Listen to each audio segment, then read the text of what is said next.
as you shouldn't. Your last film, Mrs. Chatterjee versus Norway, was a film that broke that myth that female-centric films won't work at the box office in a post-pandemic world. Those films were not working. Those content-driven films were not making a mark theatrically. They were all mostly moving to streaming. And here was a film that came and did significant business at a time when those kind of films were not working. They were the tentpole action films that were only working at that time. If you could attribute, Rani, your success and the longevity of your career to one quality, what would that be? I think that one quality would be having faith. You know, to have faith in the audiences, to have faith in yourself, the fact that we have to constantly work hard on ourselves to improve ourselves with each growing film or with each growing day. I think that's been my motto, that whatever film I have done, I need to better that in my next film. And to have faith in the audiences that they will give you an answer, whether good, bad, ugly, great. They are the real critics, you know, so to say. And for them to tell us what they are liking, what they are not. And the audiences are the ones who actually tell us what the trend of the mood of the public is like.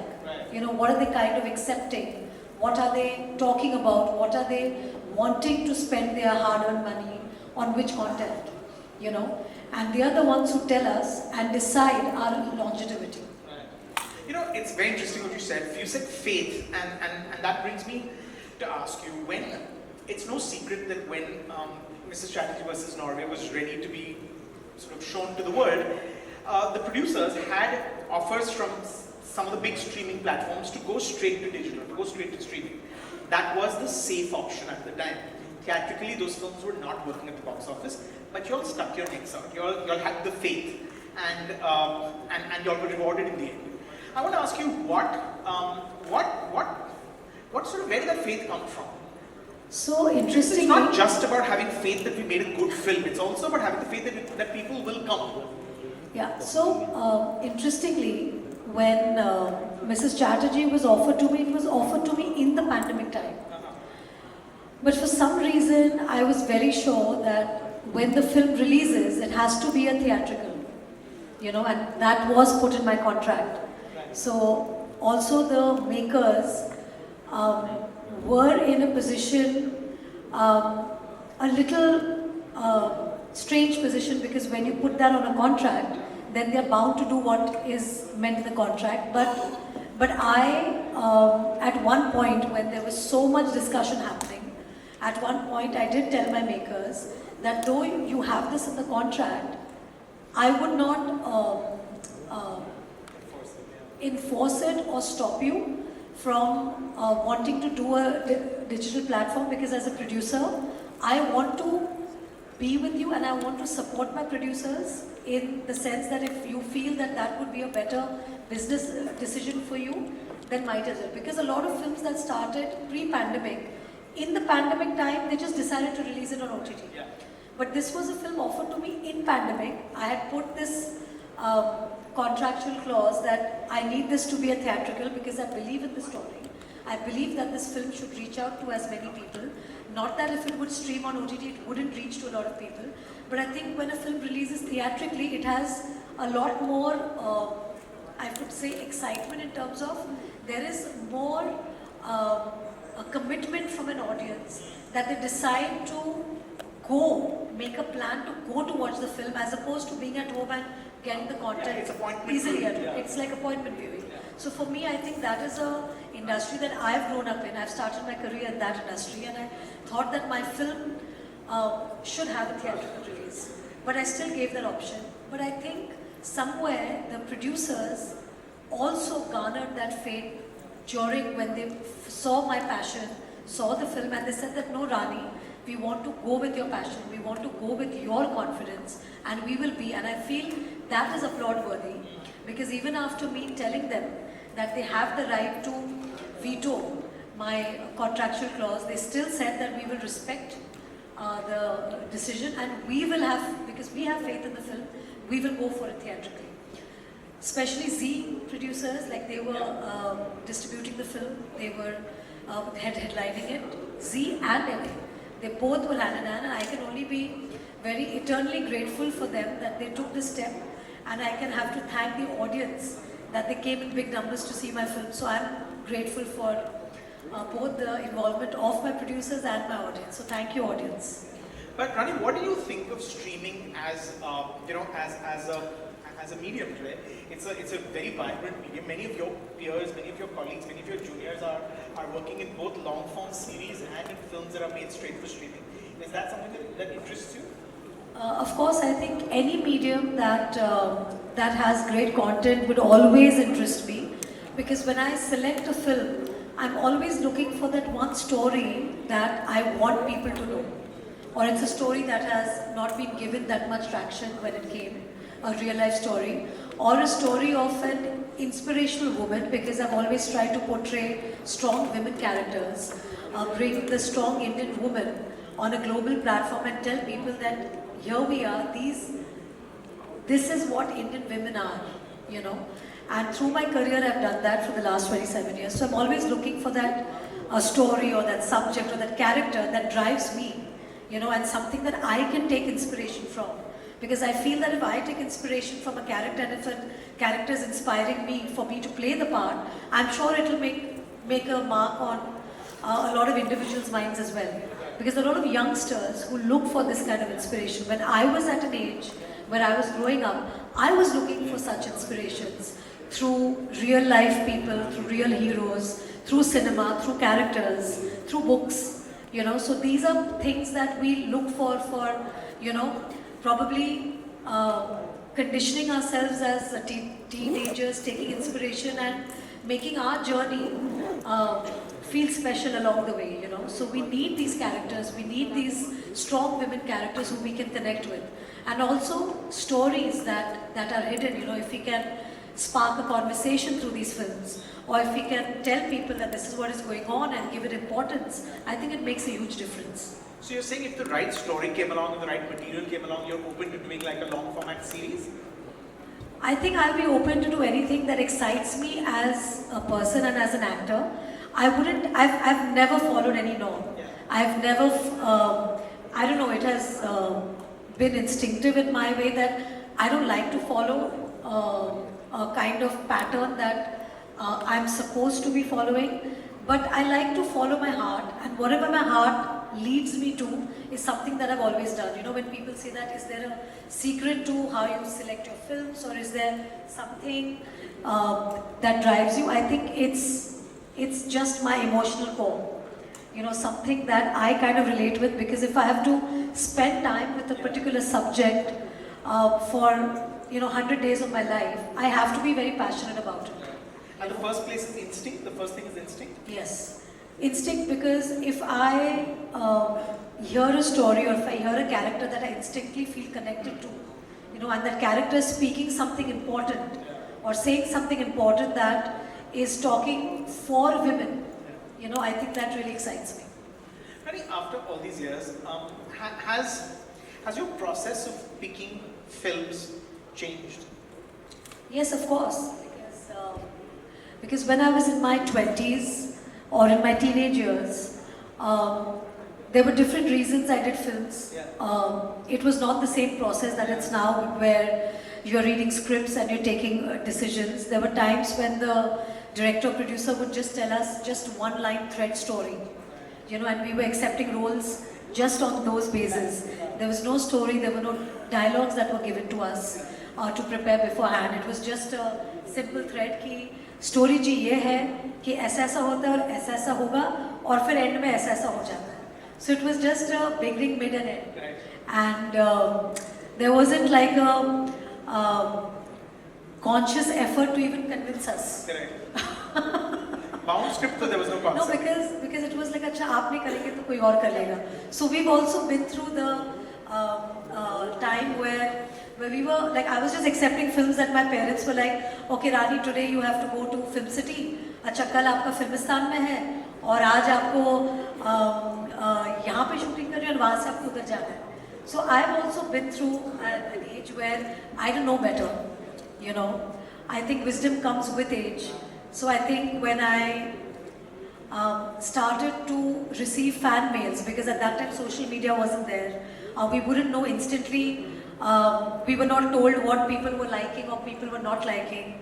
There were these letters that used to come, and through my letters I started to realize what my audience wants out of me, what they like about my work, which film they liked, which film they didn't like. It was more in my letters that I read. And then I realized that, oh my God, something that I'm taking as as a means to an end for me. Like, I'm trying to earn probably the jam and butter for my family. But what people are giving me is much more than that. They are making me part of their families. They're making me part of their existence. They are actually taking my character seriously. So I think at that point I got more serious, and I said, okay, I think I need to choose my characters more carefully, and that's when Satya happened. And that's when I realized that there is much more to just going to a 9-to-5 job or a 9-to-9 shift, so to say. There is much more than just wanting to get back home. So I was this young teenager doing my job. So for me, I used to want my time back home. So I used to be the happiest person when they used to say pack up. You know, and that was my teenage years. Those were my young days. You know, where I was, waiting for the director to say, okay, Rani, your work for today is done. And I was like, okay, I need to go back home. You know. But then times changed, where I used to be wanting to be on a film set, longer than the required time that I've given, because I want to be part of the filmmaking process. I want to spend time with my director. I want to spend time with my technicians team. I want to know the process. So it's been a time where I've also evolved with my films. Like, I've grown up in cinema. They could say that I'm their child. Like, I've literally grown up with so many directors, so many technicians, where they've seen me. You've seen me, young Rajiv. We were together on a flight where we were going for the Gulam premiere. And you've seen me when I was 18 years old. And now you see me now in my 40s. So you see, you've seen me evolve. So there are so many people who I've grown up with. I have learned so much from my seniors, from my colleagues. It's just been a learning process. And believe me when I say that, the learning never stops. It is a learning that we have to continue. We cannot confidently say that we know it all. Like, how many ever number of films you do, how many ever, successes you have. But there is the nervousness, there is the excitement with each release, there is nervousness with each release. There is a sense of learning with each film, with each character, with each people who we meet new and we learn from. So it's an ongoing process. Rani, I want to zoom out a little bit. While the last year was a good year for the Hindi film industry, there were films that did very well. I think it's fair to say, and I think most people would agree, that we've seen a lot of films from the South perform exceptionally well. We've seen a lot of, and just some of the examples are, of course, Pushpa and Kantara and KGF, and filmmakers like Rajamouli and Atlee and Sandeep Vangareddy. They've got their finger on the pulse of the audience in a way that maybe a lot of the Hindi filmmakers, just the volume of Hindi filmmakers that used to have it, don't anymore. What do you think the South filmmakers and the South industry is getting right? I think, in most cases, I would not say all, Sure. they want to listen to what the audiences want. Somewhere down the line, maybe when there is so much evolvement in cinema, when cinema is evolving and everybody's trying to cater to a diverse kind of audience, sometimes you lose in touch with the popular, I would say, popular or the massive want of an audience to see simple storytelling, as opposed to storytelling which is more diverse or more evolved or more for a certain section of audiences. So I think maybe they are still very simple at heart, and they're probably connecting with the simple storytelling that the audiences want from the filmmakers, and that's what they're recognizing and they're doing. I have worked with a lot of South Indian filmmakers in my career, and I've learned a lot from them. Yeah. You know, the most fascinating part about the South industry is what I see is that there's a lot of unity. Yeah. You know, they stand together, they support each other.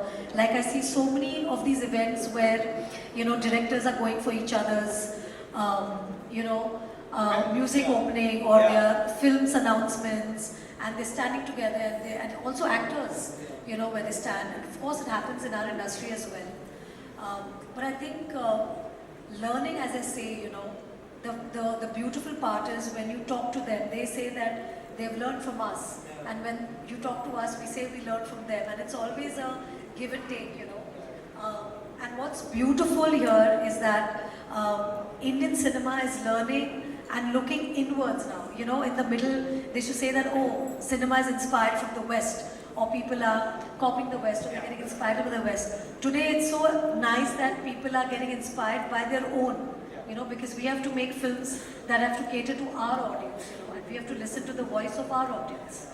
So it's wonderful that we are taking amazing feedback from one another. We are getting inspired by each other, and we are helping each other to be the best versions of ourselves. Rani, you know, you're at this incredible vantage point where you're not just one of the top actresses in the industry, you're also married to one of the biggest studio bosses in the industry. You know, that vantage point allows you to have this view of what are the challenges today involved in making films, where the entertainment and the film landscape is headed. Now, as someone who has that vantage point, as someone who has that perspective, what needs to change for the film business to thrive again? So I'll give you a small anecdote, you know, a little story. I think people will be, I don't know. So I'd say this during the pandemic time. So Adi had these couple of films that were to be released, the really big films, which were the commercial potboilers, as we say, which started obviously in the pre-pandemic time. And obviously, unfortunately, when pandemic started, there was a question mark on all the films. And that's the time where I observed my husband closely, because there was no talk of films releasing. And of course, there is a business point of view where each film needs to release at a particular time, for it to be able to sustain the cost that it has incurred for the film. And I remember Adi saying that, you know, and there was a lot of pressure on filmmakers to release all these films on OTT. And a lot of filmmakers were doing that. You know, their biggest films were releasing on OTT. And I see my husband completely calm and composed, and he was like, you know, with so much conviction. So I would use the word conviction that my husband had, and he said, you know what, these movies were made for theatrical, for the audiences at large to enjoy, and I would want to release these films theatrical. He was being offered a lot of money to release it on OTT, you know, and it was a complete business call where it would be a win-win situation for the OTT platform and for the producers, where he was making profit just releasing it on OTT. But there I see my husband taking this brave call and saying that no, I would not release any of these films on OTT, because I believe in the power of Indian cinema, of what it does theatrically. And in time when the films came, all of those films flopped. Because post-pandemic, you know, the whole way audiences were watching content changed overnight because of OTT. And the kind of content they saw globally, just everything changed. And all these films of his that failed at the box office, and he took a complete hit commercially, because none of the films did well, you know, and it was like complete depression. People were sad in our company, and that whole conviction that Adi stood with, that no, my movies will release theatrical. We thought that there would be some divine intervention, and that he would be rewarded for his conviction of releasing films theatrically, and everything kind of didn't work for us. And then came Pathaan. And Pathaan changed the entire thing forward, Yash Raj, and it became the highest grossing film So जब भगवान देता है फिर छप्पड़ फाड़ के देता है. He just tests you and sees that how much courage you have. And I think Adi had that courage, and I completely, as a colleague of his, I completely salute that, because that I thought was commendable. So when you ask me what are the What needs to change, what yeah. needs to change is, I think filmmakers need to have more faith in the product that they make, and they should believe in what they make, and they should stand with each other to make that change, you know. And today, Pathan stood the test of time, you know, and that just opened the floodgates for people going into cinemas, you know. And today, again, the times are like we're talking like how we spoke in the pre-pandemic time, you know. Yeah, we've gone back to the sort of, to some degree, to the glory days. Might be a bit optimistic, but Normal days. Normal days. Let's say the normal days. Okay. Rani, you were only 18 when your first film came out. When you look at this Gen Z bunch of young actors, do you feel like they could take a page out of, you know, your generation's book, or do you feel like you wish you had their savvy? So as I already told you about my start, I was clueless. I'm kind of certain that this generation is not much more clued in, even if they think so. No, so I always feel that when we as youngsters come into the industry, we always look up to our seniors, or we look up to people who have had more experience than us, to basically learn from them. I'm sure this generation, some of them do want to take a leaf from what we did, but I think because cinema is always evolving, things are always evolving, the kind of filmmaking is like evolving, or the way films are made is evolving. Sometimes it gets difficult to actually take a leaf from anybody's career, because you have to shape your own career the way you deem fit, you know. So I would say that things for them are much tougher today, because they want instant gratification through social media. They are also always worried as to what will happen even after a conversation they would have in a public platform. So everything is scrutinized much more, and everybody is on tenterhooks as to not make mistakes. And luckily for me, because I'm not on social media, I don't know what's going on, so I say whatever I have to say. You know, that was going to be my last question. Social media is such an almost integral part of an actor's toolbox today. I mean, they use it to promote their films, promote themselves. It's also a revenue driver today. How do you resist the temptation to not be on Instagram? Because I have a bunch of amazing fans of mine who keep promoting me all the time. Whether or not I promote myself, they are constantly doing that for me. So I'm very lucky to have a great fan following and my dedicated fan groups who keep me alive through this generation as well and remind people who I am. I obviously don't do many advertisements, so obviously I'm not there in the faces of people or on television all the time. So yes, my films kind of do that work for me. Also because I like to keep a very simple life for myself. I just feel the more we get engaged in different things, we have to give it our best. That's the way I am. And I would like to do things where I can give my 100%. Maybe for social media, I would not be able to give my 100%, so I don't want to take that extra burden, that extra load of what I need to do. So I feel the way it's going, it's great. The fact that people went to see my film, Mr. Chatterjee versus Norway, makes me happy that they still recognize me and they still know me and they still want to see my film, which is amazing. And I would continue to keep wanting to push the bar, keep wanting to push my boundaries as an actor, and it's always great to keep waiting for that one role or that one character to come by, which inspires me and which will inspire generations to come. Yeah, so that's something that I keep waiting for. Well, one expects nothing less than that from you. Rani Mukherjee, thank you so much. Thank you for the movies, for some incredible performances over the years. And throw times up. And I really must say on behalf of the room that you've really inspired us, you've entertained us over the years, and you don't stop, and you shouldn't stop. Cannot wait to see what you do next. Thank you, and thank you to all my audiences over the years who have actually given me so much feedback about my work, about my films. Though you all don't know how much it makes a difference in our lives, it does, because we do read it, we do understand. what you like, what you don't like, and for us it's always a learning to know what we can do to better ourselves, to actually better our films. And to tell you frankly, everybody in our industry is working day and night to just get some kind of entertainment in everybody's lives. So we are working really hard for that.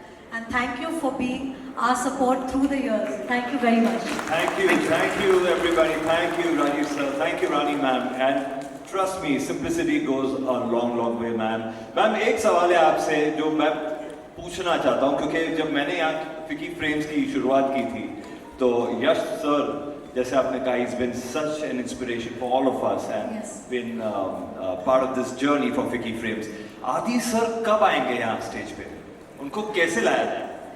वो तो आपको उन्हीं से पूछना पड़ेगा. मतलब मैं पीछे भी ये सवाल पूछने के मुझे मना कर रहे थे. मैं बोला एक बार तो मैं मैम को पूछूंगा क्योंकि बिग बॉस की जैसे आवाज सुनाई देती है and he's such an entity larger than life and the man with the plan. So is it possible आप रिक्वेस्ट करेंगे हमारी तरफ से? No, I think वो actually 27 साल पहले I think वो बाहर आए थे. फिर 27 साल बाद वो रोमांटिक्स में बाहर आए. अभी वापस 27 साल बाद शायद वापस कहीं ऐसा तो अपना नहीं चेहरा दिखाने आएंगे. ऐसा तो नहीं कि बाहर आपका इंतजार भी कर रहे हैं.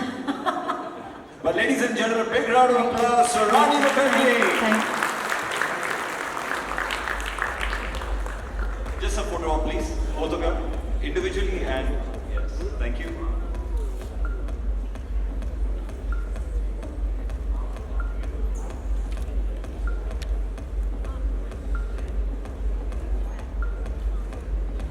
क्या हुआ?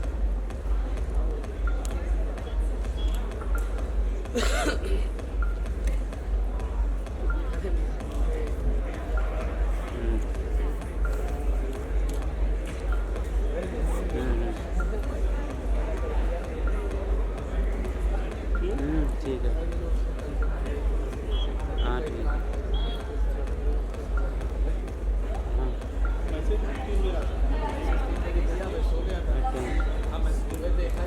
टेंशन में है, पतला हो रहा हूँ. हाँ हाँ